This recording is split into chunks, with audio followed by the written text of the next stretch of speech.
Hello friends, আজকে আমাদের সফর ছিল তিরুচিরাপল্লী। সেই কারণেই তাম্বারাম স্টেশন থেকে 6:22-এ তেজাক্স এক্সপ্রেসে আমরা উঠে পড়ি। ট্রেনে বসার সাথে সাথেই আমাদের টেবিলে আসে একটা জলের বোতল আর নিউজ পেপার। তার ঠিক 15 থেকে 20 মিনিট পরে আমাদের কাছে এই টি ট্রেটা আসে। টি ট্রের মধ্যে টিয়ের সমস্ত সরঞ্জাম আর একটা বিস্কিট ছিল। তবে সার্ভিস কিন্তু বেশ খানিকটা লেট, কারণ টি ট্রেটা দিয়ে যাওয়ার প্রায় 15 থেকে 20 মিনিট পরে আমাদের কাছে গরম জল আসে। তো টিটা খেয়ে নেওয়ার পরে 1 ঘন্টা থেকে 1 ঘন্টা 15 মিনিট পর আমরা ব্রেকফাস্ট পাই। ব্রেকফাস্টের টেস্ট কিন্তু বেশ ভালোই, তো সেক্ষেত্রে কোনো অভিযোগ করার জায়গা নেই। ব্রেকফাস্টে ছিল 2টো ইডলি, একটা বড়া, পোঙ্গাল, একটা সুইট ডিশ, সাম্বার আর চাটনি।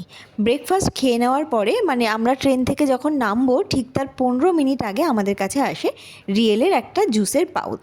তো মোটামুটি এক্সপিরিয়েন্স খারাপ নয়, তবে বললাম ওই সার্ভিস একটু লেট, তো ভাবলাম ফুড রিভিউ একটা করেই দেওয়া যাক।